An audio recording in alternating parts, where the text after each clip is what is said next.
Attending my wife's office party had its pros and cons. On the one hand, I was glad to have the opportunity to demonstrate my driving skills to an audience. But the downside was that the more I accelerated, the faster I arrived at my destination. The gathering took place in a secluded cabin located in the middle of the forest, and it was necessary to drive 20 miles to get there. This route was notable for the absence of any interference such as stop signs, traffic lights, or congested roads. It was just an open space eagerly awaiting the prowess of my Dodge. However, this also meant the absence of gas stations and shops along the route. Since our daughters got married, Donna and I have been drifting apart. It's the exact opposite of what I was hoping for, but it seems fate had other plans. Despite her lack of interest, Donna insisted that I accompany her to the wedding ceremony. It used to be her solo appearance. We had different preferences regarding alcohol. Donna liked to drink, and I didn't have any addiction to it, occasionally indulging in beer. Besides, she had a social charm that I lacked. Over time, I had a sneaking suspicion that she was having an affair, but at the moment, I began to treat it indifferently. I believe that this was the reason for our separation from each other. I patiently searched for a way out of an unsatisfactory relationship, desperately trying to find a solution. I must admit that my wife's decision to look for greener pastures may have been influenced by my peculiar minimalism. I come from a modest family where my brothers and I had significantly fewer valuables than our peers. It resembled the lifestyle of the Amish tribe, devoid of religious beliefs. I wasn't naive. I understood how the ordinary world works, but it was unacceptable for me to comply with its norms. I recognized the importance of staying out of debt, prioritizing paying bills, and saving money for the future. Minimalism didn't require fanaticism, but it did require self-discipline. By allowing myself a few indulgences, I was able to easily blend in with the majority and seem like an ordinary person. Marriage and family were my main problems.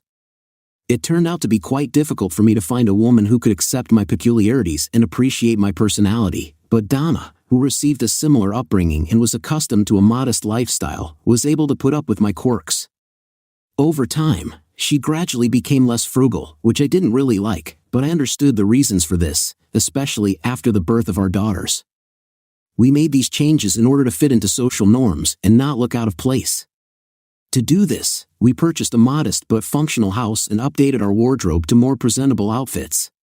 Donna, in particular, tried to style her hair sometimes and became quite adept at taking care of herself and applying makeup.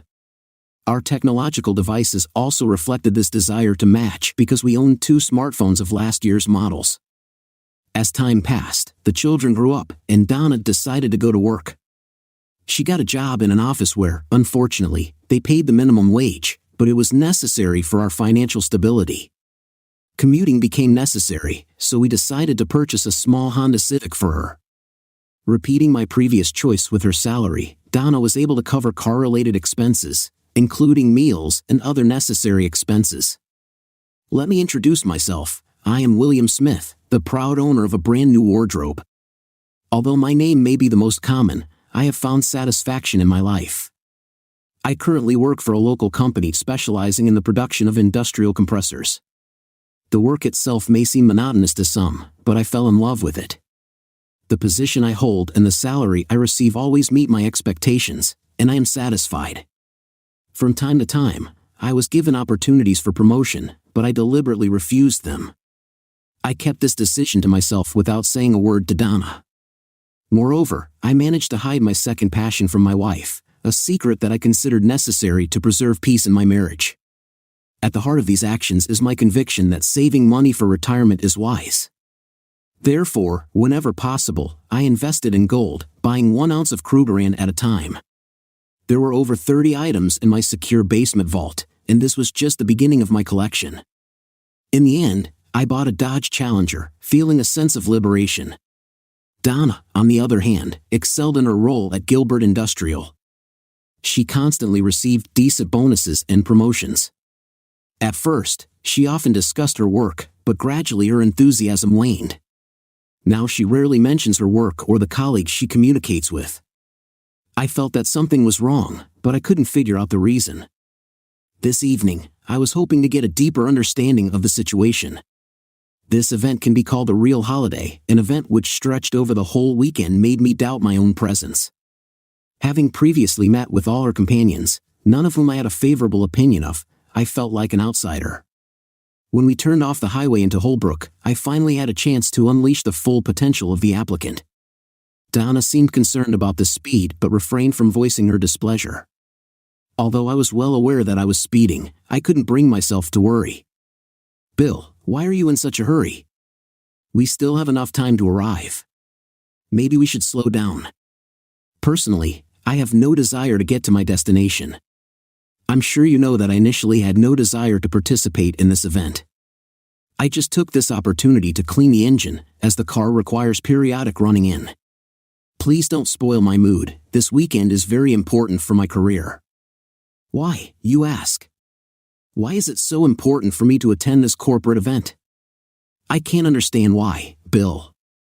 It is very important that you understand the scale of my new role in the company so that you can give me the necessary attention and support so that I succeed in my work.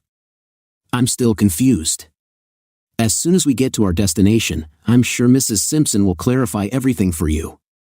Marge Simpson, wife of company president Glenn Robertson, belonged to a family with a long heritage and traditional business practices. In the past, I have constantly supported you, so what was the reason for this turnaround? Well, my recent promotion involves a number of special responsibilities. According to Marge, it will be useful for you to gradually familiarize yourself with them in order to understand their complexity. Although it may be difficult at first, she assured me that you will understand eventually. When we arrived at the cottage, excitement coursed through my veins. It didn't take much intelligence to figure out what Donna wanted to say. The upcoming weekend promises to be exciting. When we arrived, Donna confidently entered the mansion, leaving me to carry the bags. I couldn't help feeling submissive. "Hey, Mr. Smith, what impressive wheels," Toby Wallace remarked after greeting me. Toby, the only diligent employee in their office, asked how he was feeling. Toby cordially introduced me to his wife, Bonnie, and we saw that they were sitting on the porch, seemingly apart from the rest of the crowd gathered inside. My gaze swept across the parking lot, finding about 16 cars and a battered car parked at the far end. Involved in the conversation, we switched to discussing the applicant.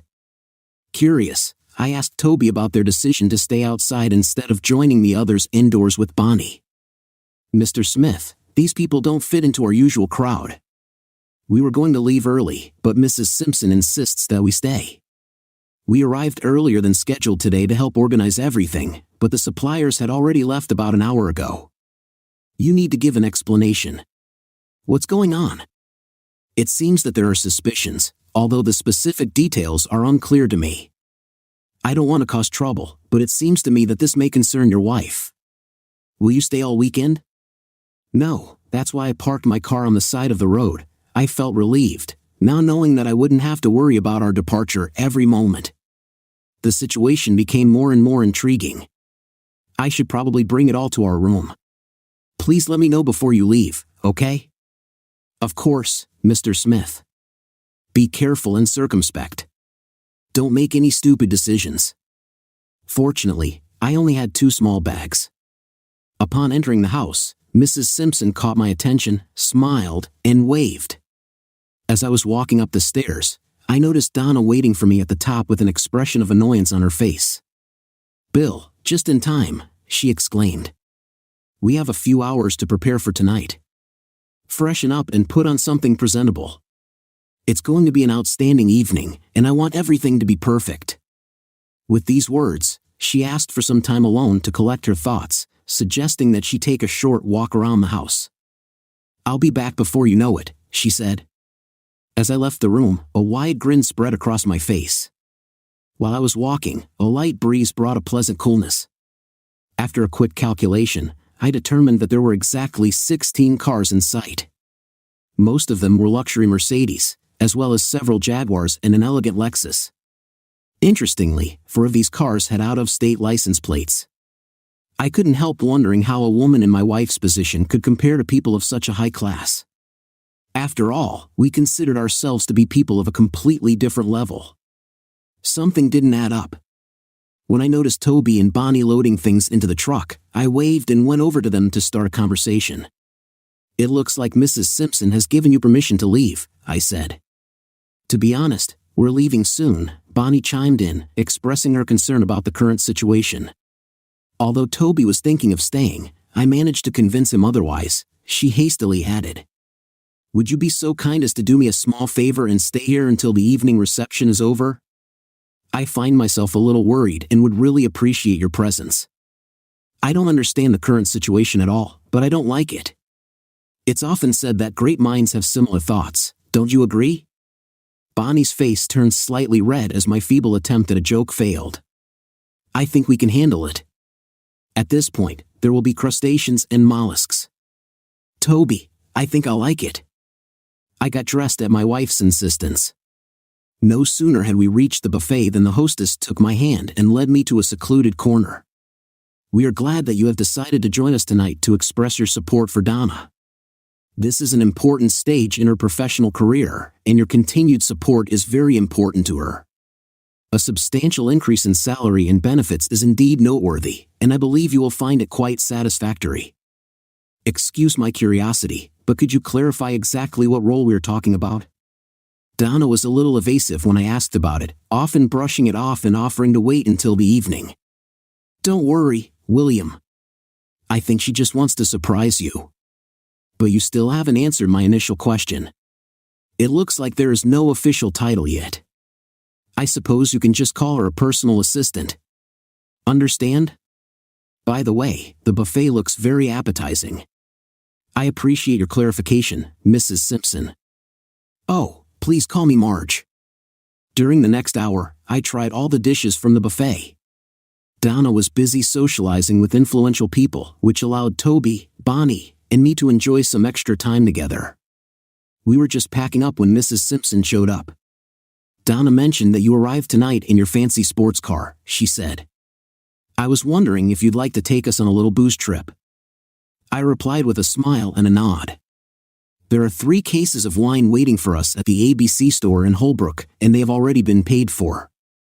All you have to do is stop by and pick them up. I don't expect any problems, but if you do, just give me a call. Don't forget to bring your phone with you. I appreciate your trust, Marge. I'll tell Donna, and I'll go." As soon as she left, I turned my attention to Toby. "Join me outside in 5 minutes." Donna responded to Mrs. Simpson's request with a simple smile and reminded her to take the phone. "It's interesting how they both emphasized the same point," Toby said. "Toby, I need your help," I grinned when I handed him the keys to the applicant's car. "Are you really serious? Go to Holbrook and buy 3 cases of wine for Mrs. Simpson at ABC. I have a suspicion that there may be some kind of problem that will lead to a potential delay, if you get my point." Toby's smile widened, and he nodded in agreement. "Sure. Here's my phone," I said, handing it over. "Just put it on the dashboard, and remember, if he calls, don't answer. Whatever happens, don't turn it off." Toby paused to make sure there were no more questions. "And how long should we stay away?" Toby's instructions were clear, at least 2 hours. "And don't forget to replenish your gas reserves before returning," I instructed. And then added, "Enjoy it." Despite the slight coolness in the air, I prudently put on a comfortable jacket. Now I could only wait and watch, taking a strategically advantageous position on the back porch. I had a good view of almost the entire interior of the house. I wished I had thought ahead and brought a thermos of coffee with me. It would have been incredibly useful in this situation, but I didn't expect to need it. In order to observe unnoticed, I managed to find a convenient place where I could look inside without attracting attention. It was obvious that Donna was the center of everyone's attention. She radiated magnetic charm, mesmerizing others with her infectious smile, laughter, and periodic moments of embarrassment reminiscent of the smiles of famous movie stars. After about 20 minutes, Mrs. Simpson and Donna decided to carefully examine Donna's mobile phone, which immediately made me understand their intentions. They were checking my location. Fortunately, Toby's help brought me closer to my destination, Holbrook. Mrs. Simpson raised her hand, and a smile spread across their faces. Unfortunately, I couldn't decipher the words she said, but the room was filled with a palpable sense of approval. It was like silent applause. Glenn, Roberts, and Simpson walked over to Donna and intertwined their fingers together. They went up the front stairs, pausing for a moment. In a triumphant gesture, he raised both hands in the air, and laughter burst from their lips as they continued to climb. Cheers rang out in the hall. There was still an hour and a half left before Toby returned, and I made a conscious choice in favor of the simple joys of life. My trusty penknife, made of durable steel and with a razor-sharp blade, has always been by my side. After looking around the neighborhood, I decided to start working with the cars closest to the house, taking my time without any sense of urgency. After making sure that no traces of my actions would remain, I carefully hid each valve stem in a secure jacket pocket, determined not to miss a single item and not to spoil the Simpsons' pristine driveway. I still had almost an hour left. What should I do at this time? Of the 4 cars, all were locked except for those parked next to the cottage. I started the search by taking down the sheets of notes. Some were tucked into sun visors, most were in glove boxes. Although I wasn't sure of their usefulness, I held onto them, thinking they might come in handy later. When Toby was 30 minutes away from returning, I came to the conclusion that it was necessary to remove the valve rods from the spare air tires. Having access to the cars, I also got access to their trunks. In 20 minutes, I managed to purchase 10 more valves. Interestingly, the 2 cars did not have spare tires. It may have been immature and corny, but I got a little sense of satisfaction. I must admit that I preferred to use mean and malicious tactics because I was not prone to conflict. My actions were far from noble and courageous. I left this role to the alpha males. As a result, the applicant returned after 20 minutes. Toby and Bonnie seemed to enjoy the trip, confirming my suspicions about the deliberate delay at the ABC store. Surprisingly, during their absence, no one called me on my mobile. Taking matters into my own hands, I turned off the device and took out the SIM card. It was obvious that they couldn't wait to get home without delay.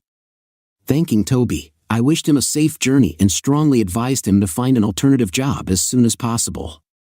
Undoubtedly, the cases of wine they had purchased must have been very expensive. It turned out to be an easy task to solve this problem. I conveniently placed all 3 boxes on the porch of the cottage. The last thing I wanted was to face charges of theft. When I returned home, the trip was undoubtedly calm. The things in the house were of little value to me, just a handful of personal documents, a laptop, and a few Krugerrands. At first, I thought about setting fire to the house before leaving, but in the end, I refused because I did not want to perpetuate Donna as a martyr. So, 2 hours later, I set off. I saw no reason to leave her an ordinary note or an engagement ring. It seemed to me that she should find out for herself. I was not motivated by haste or a specific goal. I went on a 2-day journey, taking my time to reach my goal. It was Monday morning, and I called work to warn them. I asked for my last paycheck to be sent to my parents in Carlisle. They expressed dissatisfaction with my sudden departure, and although I apologized, I chose not to give any explanation. A hearty breakfast is always guaranteed at the Waffle Iron. On the way, I bought a newspaper from a local merchant. Looking through the ads, I came across a tempting job that needed help at the nearest grocery store. In particular, a person was required who would be responsible for replenishing shelves in the late hours from 10 p.m. to 6 a.m. Intrigued, I decided to explore the market after breakfast. Located in a vibrant and diverse area of Chattanooga, the market was surrounded by charming old cottages and several mobile homes. Although a cozy trailer would have been enough, I longed for a more substantial improvement in my living conditions. While searching, I suddenly came across a sign announcing the rental of an apartment in the garage. Although I had not yet been interested in the issue of employment, I did not want to miss the opportunity to rent an apartment in the garage. The rental price did not include the garage itself, but after offering to pay an additional $50 a month, they agreed to grant my request. The apartment was modest, consisted of 1 bedroom, and had no shower. The furniture was arranged haphazardly: a bed, a chest of drawers, and a table with chairs. Despite these disadvantages, the rent was reasonable and the location was convenient. I decided to take it, even though I knew that I still had to solve the bathroom issue. On the other hand, having a garage was a relief for my applicant.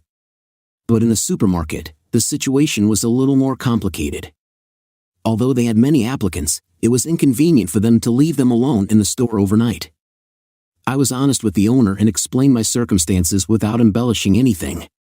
In the end, it was my willingness to take on small jobs without any advantages that helped convince them to hire me. I was able to negotiate a $1 discount from the original price without having to provide my social security number. Both sides were satisfied with the deal. The apartment was conveniently located a 10-minute walk away.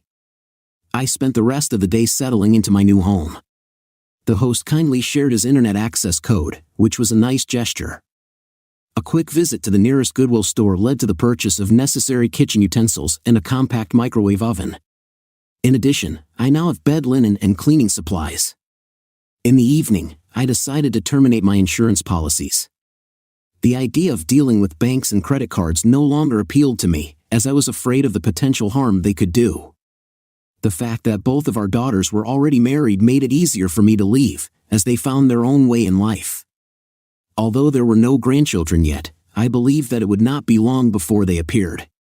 Taking a deep breath, I contacted my daughter Laura and assured her of my well-being. I asked her to be ready to help her mother if necessary, without revealing any details about my departure that Donna had hidden from her. I promised myself to break the news to Linda, my sister, after deleting all incoming calls from my wife. I decided to turn off the phone again. The idea of taking a shower came to mind, but it could wait until tomorrow. Despite everything, not everything went perfectly. I urgently needed to find a safe place to store the gold. I understood that its value might not be significant to others, but it was of great importance to me. For some strange reason, I chose a safe in Huntsville, Alabama, hoping that it would not be connected to me in Chattanooga. Of course, my assumption turned out to be completely wrong, but I still wanted to try, even if it meant futile attempts. I decided to endure the almost 2-hour trip, despite its duration. Although the garage door in the apartment seemed reliable enough, I decided to install an additional deadbolt and a strong lock to ensure my safety and protection. Adapting to my new job was pretty easy, and I quickly got into the routine. At first, a colleague worked next to me for the first 3 nights, but then I was entrusted to handle everything on my own. Within 2 weeks, I successfully completed all my duties. To solve the problem with the shower, I chose a subscription to the Planet Fitness Club worth $20 per month, which became a practical solution. I started my work shift at 10 p.m. and finished it at 6 a.m. After that, I would go for a 20-minute jog or a 30-minute walk to get to the gym. At first, I only used the shower, but gradually I began to include exercise equipment in my regime. By the end of the first month, I found myself spending almost 2 hours a day working out at the gym. As a result, my overall well-being improved, and I lost weight. Although I never considered myself an obese person, I had some flabbiness. Despite this, I was happy with my new job. Although it was monotonous, at the same time, it gave a sense of uniqueness. It's hard to put into words, but I'm sure you'll get the gist of what I'm trying to convey. I fulfilled my duties and got privacy as a result. Choosing a gym was a wise decision on my part. I chose exercises that I liked and deliberately avoided those that I didn't like. Although I didn't have a TV, I had a used desktop computer with a great monitor. Although I didn't cook much, I involuntarily noticed small changes in my eating habits. I found myself gravitating towards the keto diet. After 3 months, my health improved, and I managed to lose a few pounds. It's time to turn to your daughters again, so I decided to call Linda. Hello Linda, this is your father speaking. It's been a while. We were all worried about you. Are you all right? Don't worry about me. I've always been able to take care of myself. I just wanted to check on your mom. Fortunately, Linda informed me that Mom was doing well. It looks like she got a promotion at work and loves her job very much. But she's incredibly mad at you. According to her, you dumped her during the celebration of her promotion and stormed out of the house like a moody child. Those were her exact words. She also mentioned that you were jealous of her achievements. Unfortunately, I can't provide any additional information until she wants to tell you the truth. That's all I know at the moment. In addition, she mentioned that things have become more difficult without your financial support, but she believes that she can cope with the increased income. Personally, I am sincerely happy for her. By the way, did she by any chance share any details about her new job with you? I didn't say anything when Linda mentioned that she earns more and travels a lot. After a short pause, she asked if I would be coming home for Christmas. Without hesitation, I replied that she didn't need to send anything for Laura and me. Instead, we would prefer that she attend the festivities. I apologized for the abruptness and said it was time for me to leave. I asked her to say hi to Laura on my behalf and said goodbye to her. A feeling of melancholy came over me. I felt that my daughters did not understand the situation and considered me the sole culprit of all the problems. Although it was unpleasant for me, I did not feel obliged to justify myself. It was obvious that my wife had no remorse, which made me feel a little melancholy. Judging by her daughter's statements, Donna seemed to be thriving without my presence, and I wondered why she wanted me to come home. As the weekend went on, I found myself sinking into depression, which led to an increase in beer consumption. Over time, I noticed positive progress in my work. I did a great job with my tasks, and to my surprise, I got a promotion. The company has given me full autonomy in the performance of my duties. In a short period of time, I have successfully optimized and improved the replenishment system. Although the store's computer system has already coped with this task, they were surprised by my manual input. The living conditions fully met my needs and were well within my budget. Over time, I noticed weight loss and gradual muscle growth. But when I looked at my embossed abs in the mirror in the right light, I had doubts. In search of a new look, I decided to give up shaving and let my hair grow long enough to tie it in a small ponytail. This transformation seemed to change my whole image, and I was a little doubtful about the changes that had happened to me. As I worked out at the gym, they gradually became more manageable and took up more and more time. Surprisingly, I also found that I had formed connections with several people at the gym. Although these connections were acquaintances rather than close friends, I remained careful when dealing with women to avoid possible complications. On the contrary, I felt at ease with the guys, and we often exchanged phrases lightly. Nevertheless, against the background of the usual camaraderie, an unexpected and peculiar alliance arose. Her name was Harriet, or at least that's what everyone called her. Harriet was not particularly sociable and rarely entered into conversations with anyone. I turned out to be an anomaly among the usual crowd. She packed diligently every morning and devoted at least 2 hours to her rigorous training.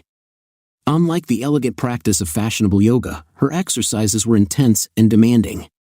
Judging by her appearance, her age was about 45 years old. She had a strong character and often wore sweatpants and a hoodie, while other women proudly showed off their figures in tight latex and revealing outfits. Devoid of hair, I was the only man in this confined space with whom she started a conversation or even glanced at, but I never encouraged her attention. I did not take any part in her departure. I will clarify, I must admit that I felt somewhat flattered. Time flew by, and several months passed without any communication from the daughters and wife. I just couldn't find the strength to initiate it myself.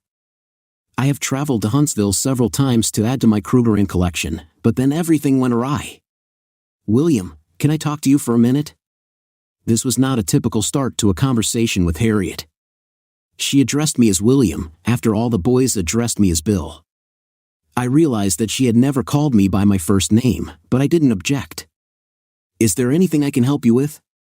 I asked sincerely, wanting to lend a helping hand. To my surprise, she answered in the affirmative. We settled down on the nearest bench, finding comfort in her arms. She explained that she had an important corporate meeting on Friday evening and needed an escort. After assuring me that she would take care of all the expenses, she kindly asked me to accompany her.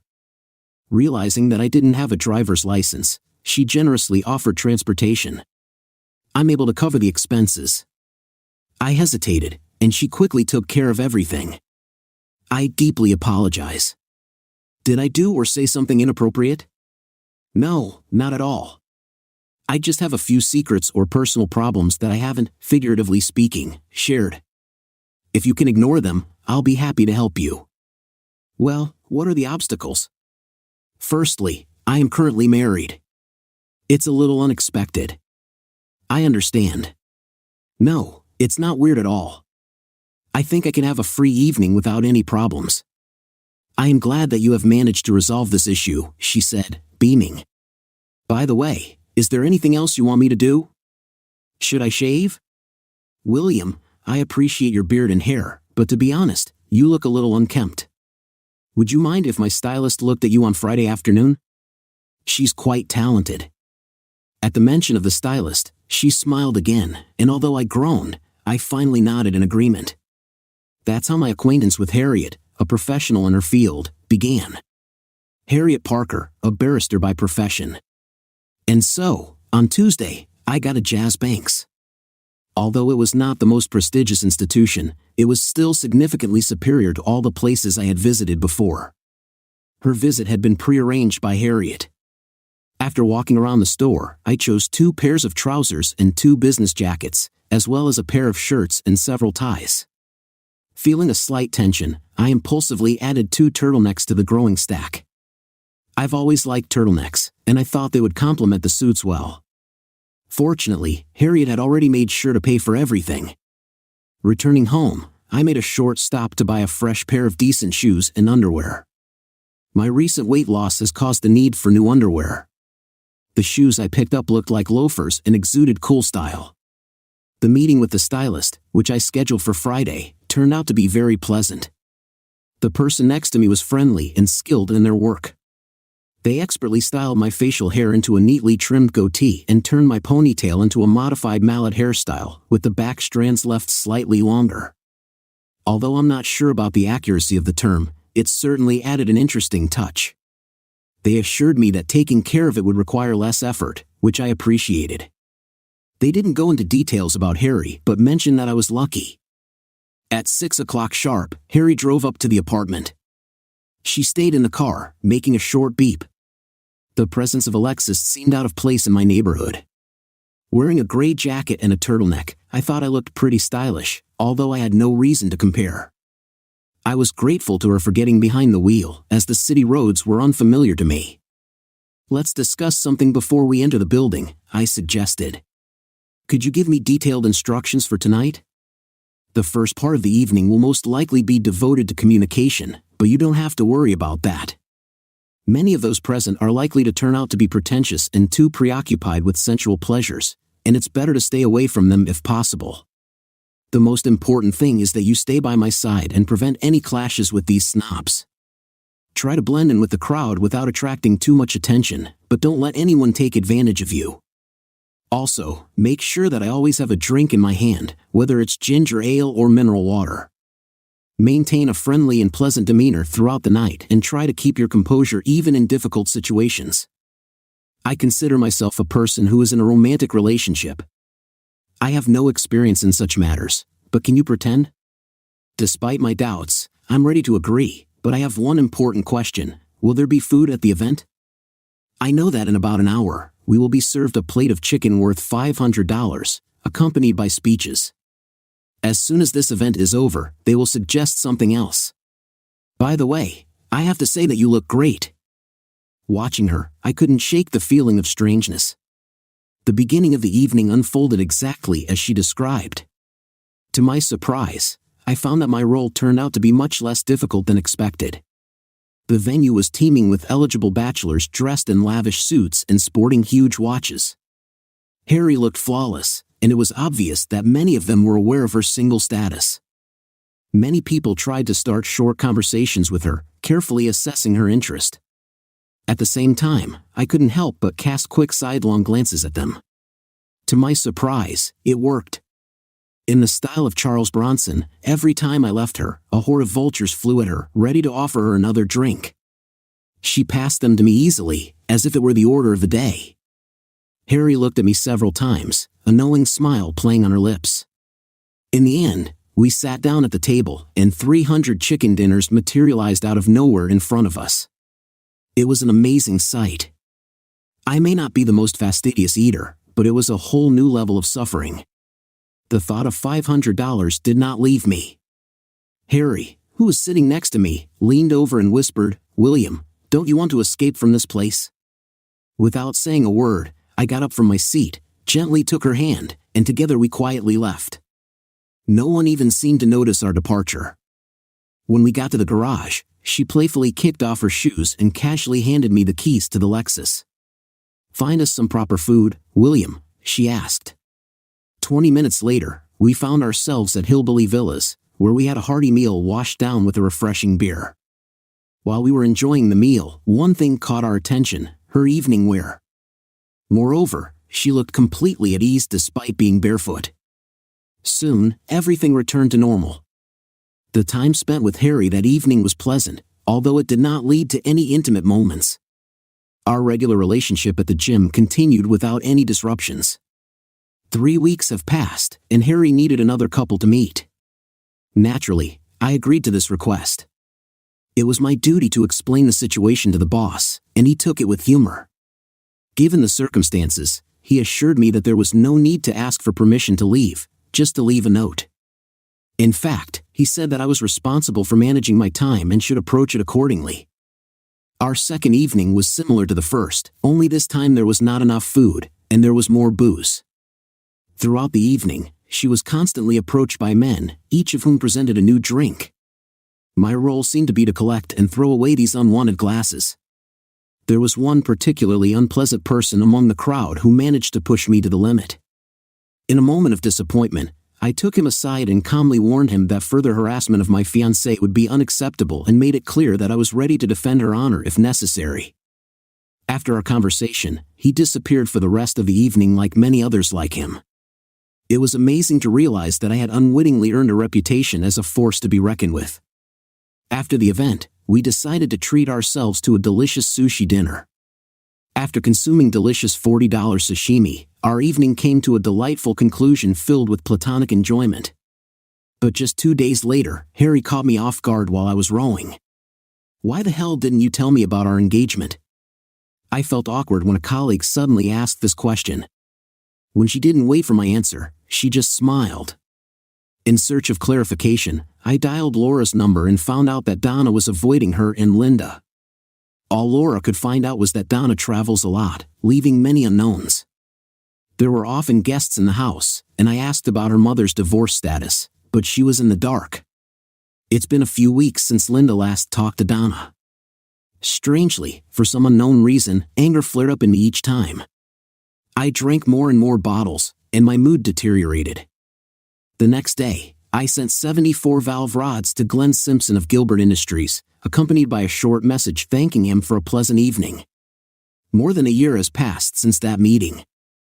Although I was sure of his memories, I decided to skip the gym that day due to a lingering hangover. The next day, Harry suggested a plan, and I agreed to share all the details during our upcoming dinner at 6 o'clock in the evening. She picked me up, and we went to a place I didn't know, Chris's Steakhouse. Throughout the dinner, she listened to me attentively without making any judgments. I managed to get back to my apartment just in time for the start of the work shift the next day. While at the gym, Harry asked me another question. She asked if I had any information about those who were present at the cottage that fateful night.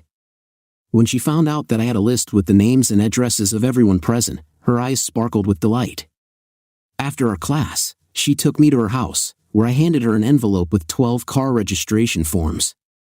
She readily grabbed them and expressed her gratitude by kissing me gently on the cheek. During our conversation, Harry talked about the different types of lawyers, clarifying that her profession is a personal injury lawyer. Although she tried to explain all the subtleties of her profession, I just grinned and jokingly asked how much it might cost me. All I got in return was a kiss on the cheek. 3 days later, my daughter Linda contacted me. Donna called her to find out about my whereabouts. Donna had some problems at work, and she felt squeezed. She was unhappy and wanted to talk to me as soon as possible, but Linda refused to share any information with her. I was wondering if Glenn got the valve rods. I quickly dialed Harry's number and informed her that I would pick her up in 20 minutes. Her office, located in a prestigious shopping mall, exuded a restrained charm. Harry had never seen a Challenger before, but the roar of its engine aroused the curiosity of several onlookers who came out of her workplace. As she approached the car, walking around the car, I kindly opened the door for her, exchanging smiles with the intrigued onlookers. Harry couldn't help but laugh as she got into the car. "My, what an exceptional performance!" It's a really well done job. I suppose you'll be waiting for an engagement ring now, but that's a matter of another time. Take your time. I kept a steady pace, holding off the opponent until we reached the Tennessee River. At this point, I decided to slow down a bit. The drive along Highway 72 towards Huntsville was pleasant, although not ideal for a demonstration. Just 2 hours later, we were comfortably settled in the land of dreams. William, all the persons present in the hut that evening were served. Today? What do you mean by served? This is a legal case that is commonly referred to as malicious behavior contributing to the breakdown of a marriage. Is it possible that something like this really existed? It seems that all the necessary criteria have been met. Their actions were deliberate, excessive, and resulted in significant emotional upheaval for you. Most likely, this is the reason my wife was worried. What do you mean by saying that your wife was upset? My daughter Linda contacted me today and informed me that Donna needed to talk to me. There was a serious problem at her workplace, and she somehow got involved in it. I don't have any additional information at the moment. A lawsuit has been filed against Glenn Simpson and Gilbert Industries, demanding the payment of a huge sum of $1 million. At the same time, the other 11 people involved in the case received $100,000 each. I don't want to sound condescending, but do you sincerely believe that this plan has a chance of success? Of course, this may not be the easiest way, but I think there is potential for an intriguing development here. As we were leaving the restaurant, I felt anxious, so I casually suggested to Harry if she would be interested in renting a room and meeting in the morning. Although I would love to, but unfortunately, I can't. If you're interested, we can leave earlier than planned. However, this is not the main issue. Why don't we just leave? I will provide you with all the necessary explanations during our journey home. There was silence in the car for the first 20 minutes, but eventually, a conversation ensued. About 8 years ago, Harry weighed almost 300 pounds. Instead of opting for bypass surgery, she decided to focus on diet and exercise. As a result, she successfully lost 140 pounds. Unfortunately, she now has to deal with 20 pounds of sagging skin. Having undergone 5 surgeries to remove excess skin, Harry wears traces of her journey all over her body. Despite her courageous and open nature, she admits that she is very shy of these scars, which is why she avoids communicating with potential partners and even male friends. Strangely, she finds solace in my company, although she cannot understand why. Walking her home and walking her to the door, I kissed her gently on the cheek at parting. I thanked her for the treat, and a single tear glistened in her eyes. We continued our platonic walks, finding satisfaction in our agreement. The local community showed a strong attachment to Nick Jack's markets, as evidenced by their popularity exceeding expectations. The business expanded within 2 years, opening 2 more stores and not slowing down. The owners showed genuine interest in appointing me inventory manager at all 3 establishments, offering me a full-time position. At the same time, they stressed the need for my transition to a permanent job and demanded that I obtain legal status. At this point, the details no longer mattered, and I agreed. Both Harry and I were glad of this outcome. Several more weeks passed without hearing from my daughters, until I finally received a short message. It said that Mom had been fired from her job. This unexpected event has complicated our situation. Before that, I had a stable job with decent income, and Donna was employed. But now that she was no longer working, I began to fear the possible consequences of this for our upcoming divorce. But to my surprise, there was positive news. Harry informed me that 3 of the 11 people we were suing decided to settle the case. What does it matter since we only demanded a refund of $100,000? The insurance companies offered to settle the case privately in order to avoid a public trial.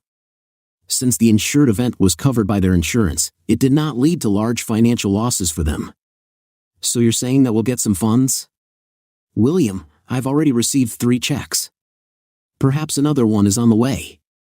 Do you think this has to do with Donna's dismissal? Of course, it's possible. Could this negatively affect my divorce process? Have you submitted all the necessary documents yet? Not yet, Harry replied with a smile.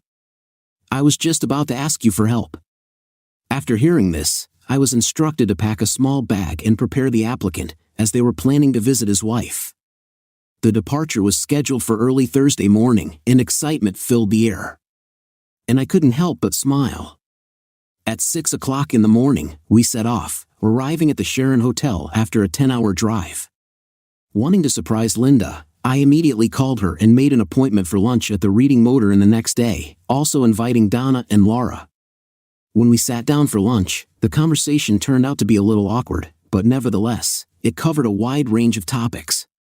We tiptoed around the inconvenient truth, deliberately avoiding acknowledging the obvious problem.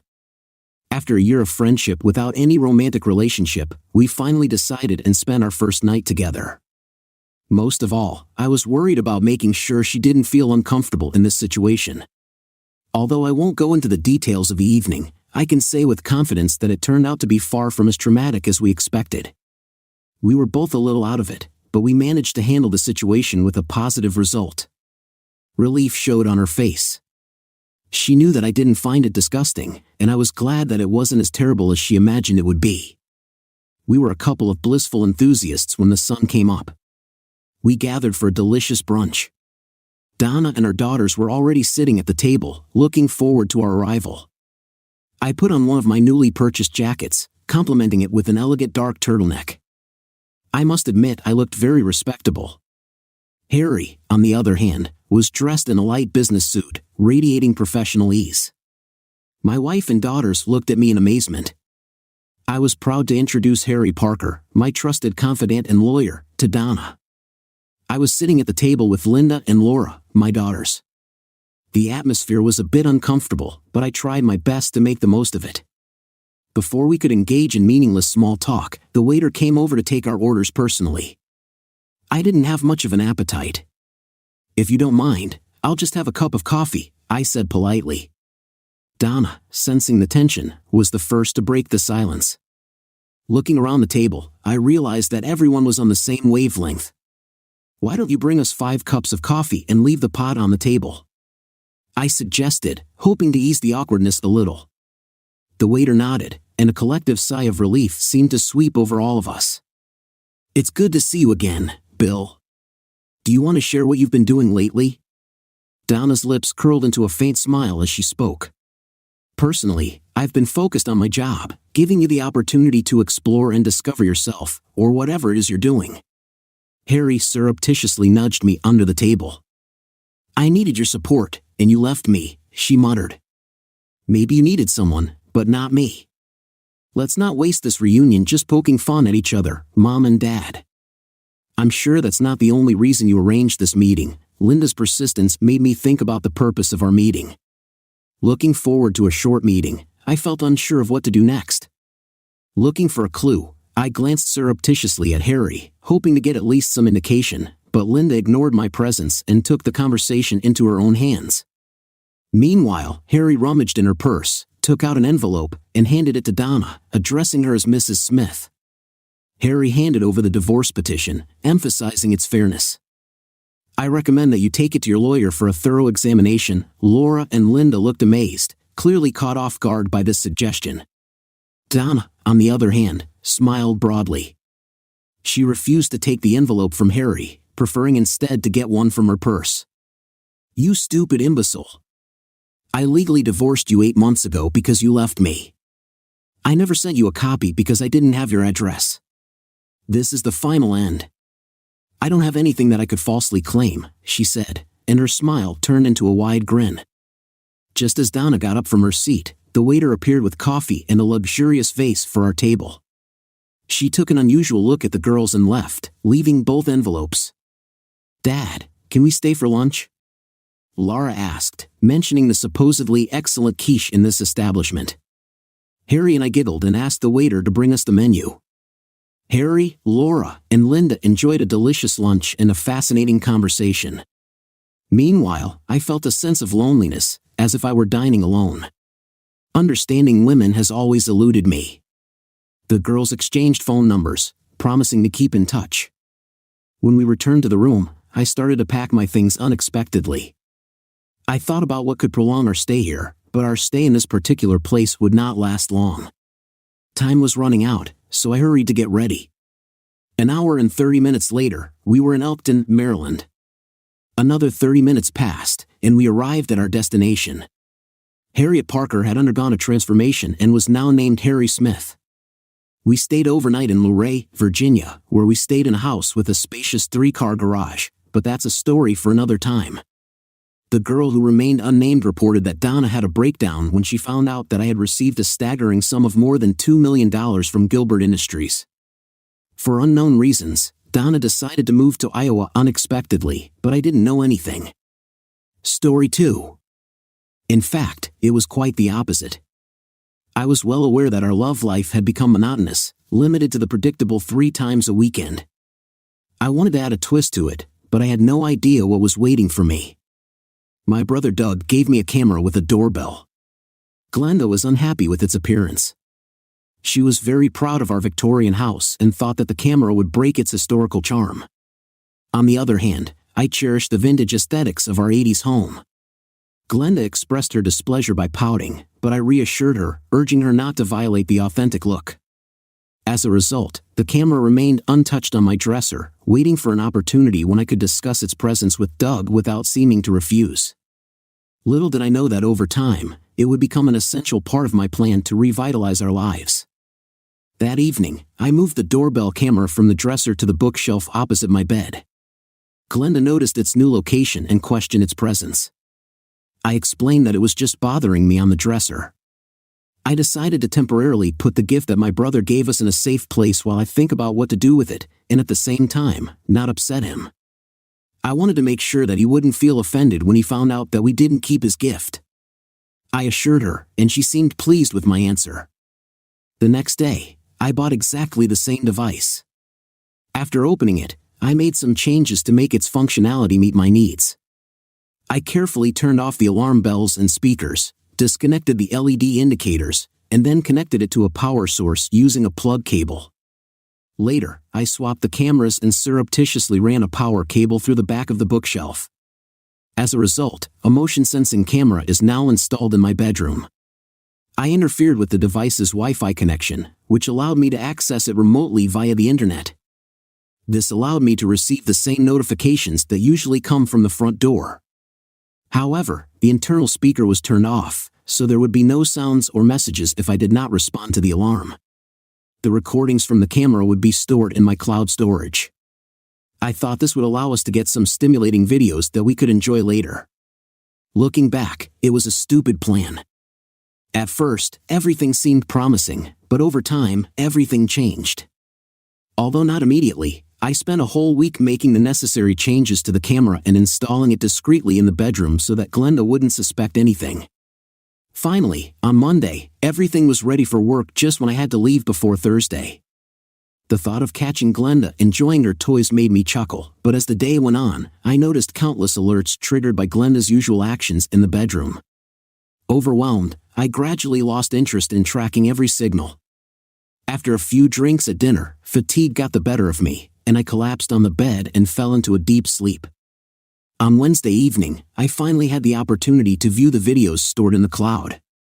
I decided to skip the video from Monday morning until 10 a.m. when I left for the airport. Throughout the day, my wife was constantly coming in and out of the bedroom, but something caught my attention around 2 o'clock.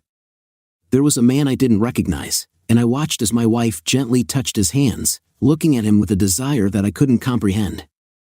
Curiously, the man asked her when I would return from my trip, running his hand over Glenda's beautiful body. He asked, "And when will your husband return to the city?" Glenda, smacking her lips, replied in a seductive tone, "Thursday next week.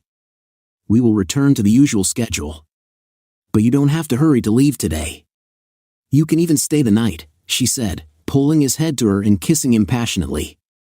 "Now, take it off," she ordered. I watched in shock as my devoutly religious wife performed explicit intimate acts with a stranger. I quickly pressed the rewind button, realizing that I was staring blankly at the screen. I assumed that they repeatedly left the room to eat and take a shower, but I didn't pay attention to it. Everything I'd observed so far had stunned me, and I hurriedly rushed to the bathroom to induce vomiting. I paused the video and decided to go out and buy a bottle, any bottle. There was bourbon in the nearest liquor store, and I took it. By the time I returned to my room, a quarter of the bottle had already been drunk. Upon entering the room, I noticed a flashing message light on the phone. Grabbing my cell phone, which was charging on the table, I saw that Glenda had called several times. I got a phone call at the hotel, and to my surprise, it was Glenda. She was worried about the time of my flight tomorrow and seemed upset that I wasn't answering my phone. I couldn't help but wonder why she was upset. Checking my phone, I noticed that her messages were getting more and more irritated because she couldn't reach me. Curiosity made me download my laptop and watch the videos from the moment she first called. To my surprise, I found another man in the footage, but on the other hand, my brother wouldn't feel rejected because I didn't take advantage of his gift. It was him in bed with Glenda, completely naked.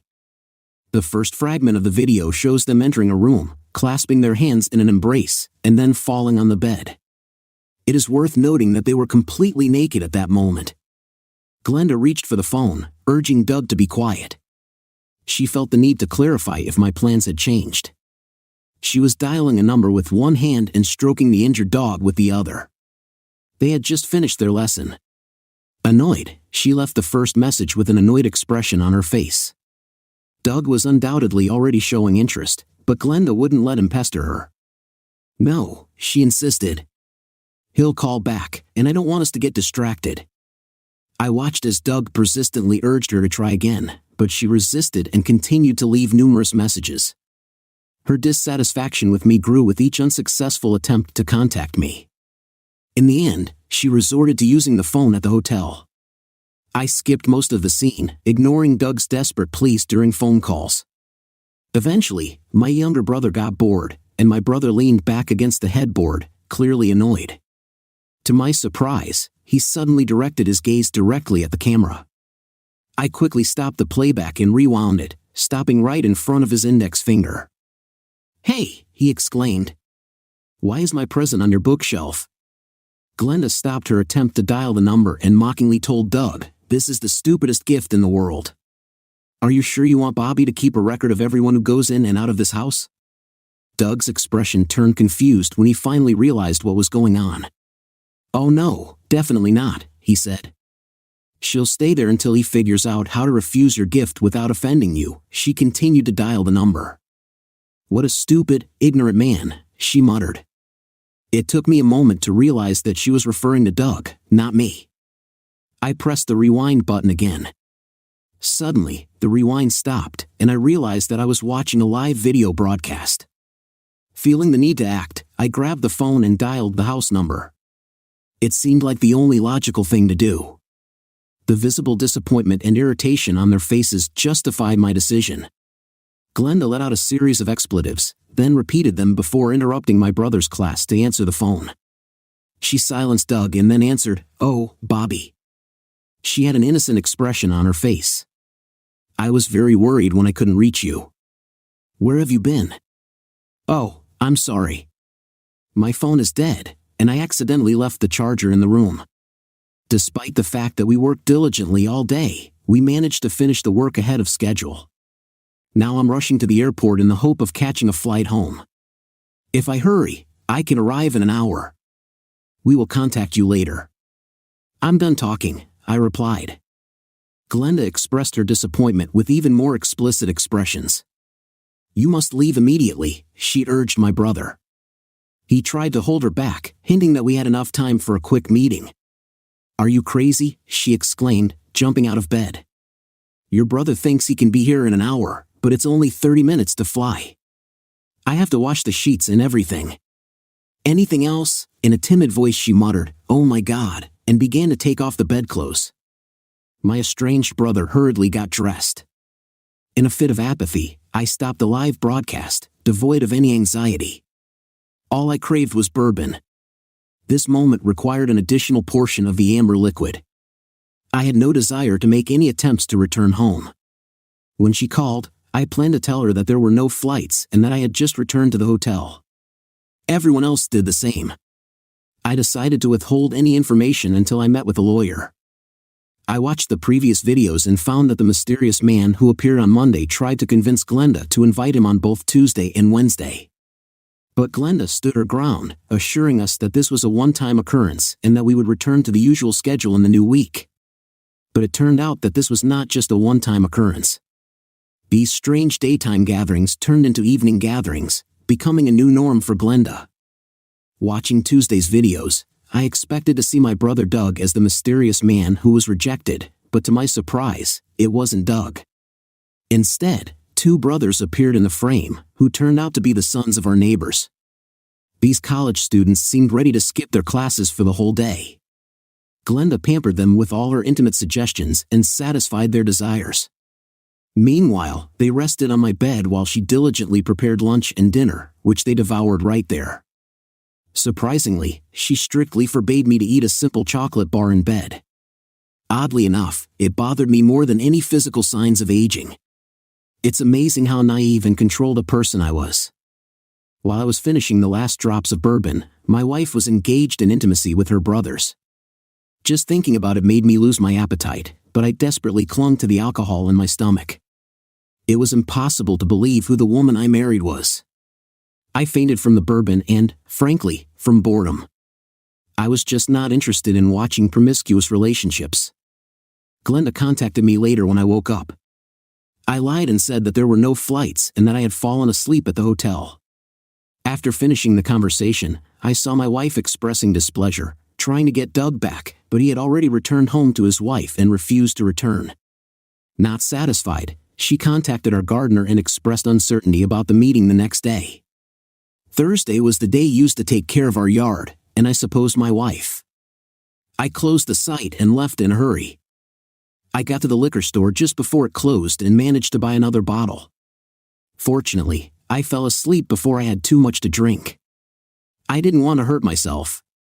The next morning, suffering from the worst hangover I've had since college, I downloaded some videos. I carefully selected those that demonstrated the most exciting actions. I sent the appropriate ones to Doug's wife and parents, and hopefully, I can share them on my gardener's wife's Facebook page. After that, I decided to go to my wife's Facebook page and share a video that I made using various clips. When I left, I changed her password, thinking that this might bring joy to her parents as well. I indicated their email address. After that, I packed my things and went to the airport, setting up a meeting with a divorce lawyer that day. Throughout the day, I ignored the constant calls from my wife and our families. Their concern didn't matter to me. Probably under the influence of bourbon. Maybe it was my wife's lack of respect. Or maybe it was my own self-loathing. But I felt detached and indifferent. I tried not to wonder what was wrong with me, that my wife freely bestowed her affections on neighbors, brothers, gardeners, and even a stranger, while I limited myself to modest intimate meetings, even on Fridays. I wasn't sure who would honor me with their presence. I hoped that the weekend would be set aside for more intimate relationships, which I have always treasured with Glenda. Arriving at the airport, I hailed a taxi to take me to the lawyer's office. The thought of having to face Glenda was frightening, and I was eager to learn about the possible options. It was then that I was offered the services of Ralph Thurston, an experienced lawyer in his 60s who proudly claimed to have witnessed every conceivable scenario. After watching my videos, his look changed when I was telling my story. He was visibly upset when I mentioned that I had sent videos to others and posted them on Glenda's Facebook page. He highlighted the potential consequences to which I had unknowingly exposed myself. Worried, he paced around the room expressing his concerns.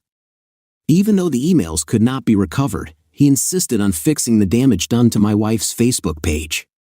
Perhaps, he reflected, no one had seen her yet. Determined, he led me to his computer, forced me into a chair, and told me to log into Facebook. In the end, we resorted to deleting my wife's entire Facebook account.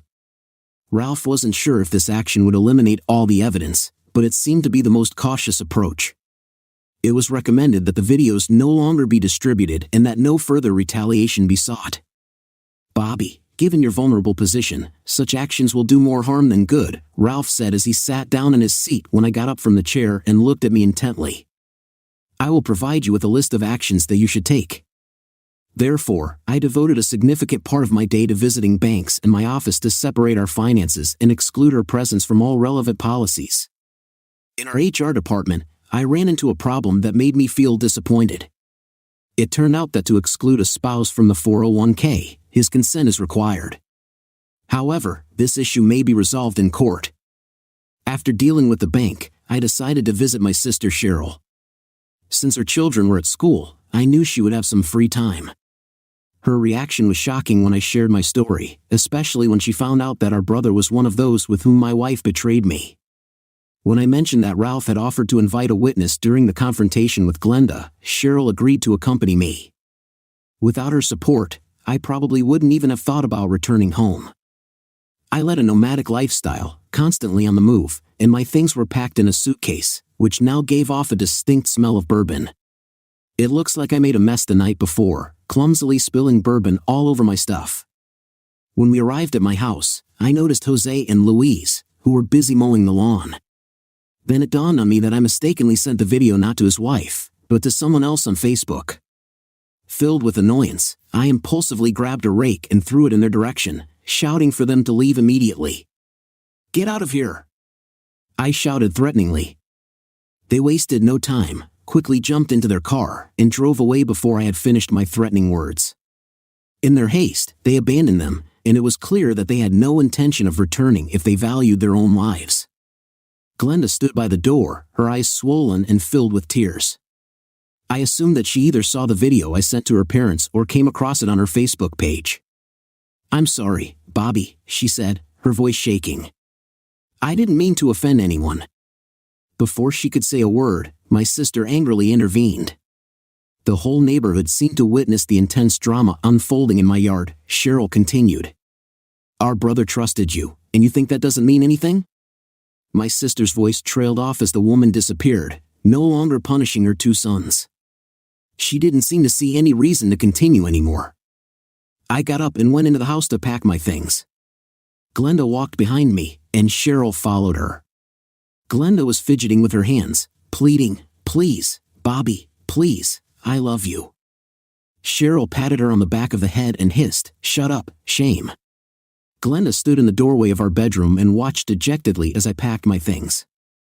I took our wedding photo from the dresser, stared at it for a moment, and then looked at Glenda. I slammed the photo against the edge of the dresser, causing the glass and the broken frame to scatter on the floor. Glenda let out a mournful cry of pain. After carrying the first two suitcases to my sister's car, I told her to fill another one with the contents of my dresser drawers.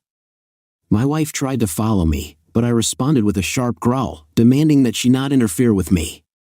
She collapsed at the bedroom door while I was going downstairs. When I returned upstairs, I found Glenda still lying on the floor, looking at me pleadingly and again insisting that it was insignificant.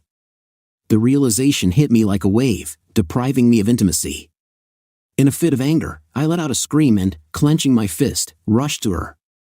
The thought of hitting a woman had never crossed my mind before, but at that moment, it seemed dangerously close.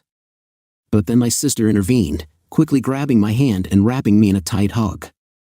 "Don't do this, Bobby. She's not worth it. She's just a frivolous person. Let her go," she begged, her voice full of worry. Glenda burst into tears again, but at that moment, I realized that I had no love or sympathy left for her. "You have until next Tuesday to leave this house. I will inform the landlord that our relationship is over. I'll start moving my stuff this week. Move yours, or I'll get rid of them as well as our wedding photos," I announced, my words sounding a mixture of anger and determination. After collecting the rest of the clothes and luggage that we packed, I took them to the car. Before I left, I decided to knock on my neighbor's door. Unfortunately, there was no response, so I raised my voice and asked, "Did you like the video? I'm thinking of taking it to the college and showing it to the dean." As I got into the car, I heard loud voices coming from the neighbor's house. Feeling exhausted and tired, I leaned against the door. Cheryl looked at me and asked the question that I didn't have an immediate answer to. My parents didn't try to justify Glenda's actions. My father's comment was completely disgusting, and my mother's remarks were twofold. "But let's remember that they're just boys," I said to Donnie, Daryl, and the Gardners. As a result, we decided not to hire them anymore.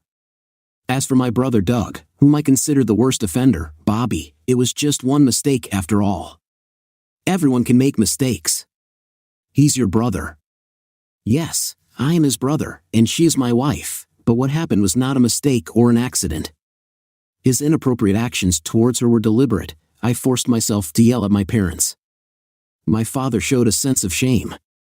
So, Bobby, he began again, he's your little brother. You have to treat him with understanding. I didn't hear the rest of his words. As I was leaving, I stopped, turned to face my parents, and said, "You're wrong. I don't have a brother. And if it goes like this, soon I won't have any parents at all." Closing the door behind their astonished stares, I turned off the phone. When I turned it back on to check my work messages, I noticed several messages from Glenda and one from my sister-in-law, Megan. I also got a message from Doug. While dealing with several messages at work, I deleted all of Glenda's unread messages before listening to Megan's message. When Megan's voice rang out, she introduced herself and, sobbing, expressed her emotions. Seeing her pain, I felt deep remorse for sending her the video. The question is why, it echoed in my mind, as I realized how my actions had affected Megan's happiness. Despite her quiet sobs, Megan abruptly ended the message. The question haunted me, making me think about my motives. Being offended by Doug and wanting him to get hurt, I didn't think about the consequences for Megan. She didn't deserve to be caught in the crossfire of my actions. Megan came from a farming family. Her parents died, leaving her and her 3 brothers to inherit. Her siblings diligently managed the farm and did all the necessary work, but they did not forget to share the profits equally with their beloved sister.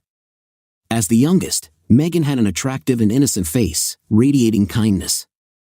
At a modest height of 5 feet 1 inch, when Jag introduced Megan to others, frivolous jokes were made about her, that she was as pale as she was tall, but that was far from the truth. Despite her strong physique, Megan did not match my personal preferences. On the contrary, Glenda, with her slender and graceful figure, fit perfectly into my warm embrace. Every time I hugged my daughter-in-law, it felt like I was trying to lift a bulky barrel. She had a sturdy build and resembled the trunk of a seasoned oak rather than a fragile willow. At the same time, her inner nature was incredibly kind and gentle. Not a single cruel or insulting remark came out of her mouth. Over time, our friendship with her grew stronger, and our whole family unanimously agreed that she was an angel among us. But now I knew the truth. It was Doug and Glenda's voices, but I was the only one who threw hurtful words at her. Self-loathing overwhelmed me when I listened to Doug's message, in which he called me a pathetic fool. You just had to send that video to Megan and ruin my marriage. Even your spouse can't stand your presence. On the contrary, she admires my company and appreciates my qualities. I didn't want to go into the details of their conversations, so I deleted the message without listening to the end. Suddenly, the phone rang. When I saw that it was Megan, I quickly replied with an apology. "No, Bobby, I'm sorry I snapped at you." "I understand that it's not your fault that you're in pain," she said, lowering her voice. "I know it's Doug and Glenda's fault. It's just heartbreaking, Bobby. How could they do this to us? Do they really love each other? Does he still love me?" I could hear Megan sobbing on the other end of the line. "I'm not sure about Doug, but it looks like Glenda is just ineligible," I said with more force than I intended. Sweet Megan immediately rushed to defend her friend. She believed unshakably in the goodness inherent in people, absolutely no doubt about it. It was as if she believed that love was the only possible outcome between them. I couldn't help but burst out laughing. The laughter continued unrestrained. In the end, I managed to pull myself together and respond, noting that apparently she feels great love for the whole world. Given the available facts, I shared with her the videos. I didn't have time to send with the twins and the gardeners. I completely forgot to mention meeting a random guy on Monday. I was thinking about how to reveal the identity of the mysterious man. Megan was shocked by my revelations, but her formal side was more pragmatic than the rest of us. "Bobby, don't you think we should get checked for sexually transmitted diseases? We can't be sure that she could have been infected. It's amazing that this thought didn't occur to me earlier." Just the thought of syphilis or gonorrhea made me shudder, and then the terrifying thought of incurable AIDS or herpes invaded my thoughts. "You're absolutely right. I need to go to the nearest clinic immediately, Bobby. Could you accompany me? I don't want to deal with this alone," her voice was full of despair as she spoke on the phone. After assuring her, I promised without hesitation to join her. As I drove up to Doug's house, I briefly wondered about his whereabouts, hoping to avoid any encounter with him. Instead, Megan's 3 brothers emerged from the front door. Although some consider Icelanders to be the tallest, the Swedes are undoubtedly the leaders. Despite Megan's small stature, her brothers matched the height of the tallest Swedes at 6 feet 2 inches tall. I felt like a child compared to these formidable men. Not only were they physically imposing, but they also led a hard life, working on the farm in grueling 12-hour shifts. Despite the fact that I always found a common language with them, their piercing looks made me doubt that I should stay in the car. Nevertheless, I plucked up the courage, got out, and without asking about my brother's whereabouts, they just walked past me, carrying the boxes to their car. Megan met me at the door and informed me that her brothers had moved her back to the farm. Curiosity got the better of me, and I couldn't resist asking, "Where's Doug?" Deep down, I didn't really want to find out. Just the thought of meeting him or Glenda again made me worried. Not knowing what to do in such a situation, I desperately wanted to avoid any meeting. "I don't know," Megan replied. When he came home, I was already lying on the couch in tears. When I asked him why, he just shrugged. When I told him that my brothers intended to harm him, he hurriedly packed his bag and left. Thinking about that morning, I suddenly remembered how my parents skillfully led me away from the kitchen. It looked like there was a hole, and I knew that in the future, I would have to fix it. Megan noticed how my jaw tightened and my face frowned as thoughts of my brother popped into my head. She stood on tiptoe and hugged me tightly, urging me not to let this situation tarnish my beautiful personality. She reminded me that I shouldn't let others put me down. Before letting go, she kissed me gently on the cheek. It struck me that even when she was going through her own grief, she still put the well-being of other people first. Silently, I walked her to her car and took her to the clinic for tests. Later, when I drove her home, her brothers had already finished loading into the truck, ready to take her home. I offered to treat them to lunch, and Megan accepted my offer. The brothers reluctantly joined us, their eyes full of resentment towards me. During the meal, I told them about Glenda's actions, and their anger gradually turned to expressions of sympathy. Then it dawned on me that Megan was considered a victim, and I was despised as an inadequate husband. To my horror, I realized that even my own brother was involved with my wife. Gunther, the older brother, asked about my plans for Doug. I informed him that I didn't have a brother, but other than that, I didn't know what action to take. As I said these words, there was a flash of recognition in his eyes that marked me as a weakling. I tried to clarify my position. By resorting to physical violence or causing financial damage, I would only isolate my family, and in retrospect, it might not even have been a legitimate concern or would have had any negative consequences for Megan. Their financial obligations, like those of most married couples, were divided between them. Damage to one will inevitably cause damage to the other. Similarly, trying to publicly shame or discredit him because of his infidelity would reflect badly on both Megan and me, especially on me. I felt depressed under the scrutiny of Megan's brothers. Anger was building in me, and thoughts of cruel retribution came into my head, but deep down, I knew that resorting to physical violence was not an option. I didn't want to risk my freedom or endanger what little I had left. As these thoughts engulfed me, I realized how whiny I must have sounded. I had been obsessed with this problem ever since I came across the first incriminating videos. Despite the emotions that overwhelmed me, I could not find anything positive in the desire to take revenge on the men with whom my wife betrayed me, except for temporary satisfaction. My lawyer stressed that by making publicly available the videos I had made, I would only harm myself. The only solution to the problem with Glenda was a divorce, but given that she didn't have a job, in the end, it would mean that I would still support her lifestyle through alimony. Megan took my hand and gently brought my face to hers. "You are a man full of love," she said softly. "Throughout your life, you have consistently chosen the right actions, demonstrating your strength. I understand that you may feel anger towards your wife, brother, and other men, but I also believe that you are able to rise above all this. You have the power to find your own way without stooping to their level." When she wrapped me in another hug, I couldn't help but vent my emotions, and tears flowed freely through her hair. This vulnerable moment, albeit unconventional, brought a sense of liberation and solace. Megan's brothers looked away, feeling embarrassed by the display of emotions that did not correspond to social norms. But Megan's point of view resonated with me. I realized that I wasn't ready to sacrifice what was left of my own life for people who weren't even worth my attention. Despite the alimony, Glenda would have to look for a job. She didn't like it because she had never worked before and didn't like being told what to do. Also, although I couldn't publicly post the videos, I was confident that I could discreetly distribute them to her colleagues at any job she found. Perhaps this would finally satisfy her desires for a more intense intimate life. As for the men, I wished them nothing but unhappiness. Although Megan and I could also suffer the possible consequences, so I understand that people can expect revenge and retribution from me to those who offended me. But frankly, it's not worth it. Wiping away my tears, I smiled at Megan. She was right. I'm better than this. Returning the smile, Megan and her brothers left the restaurant.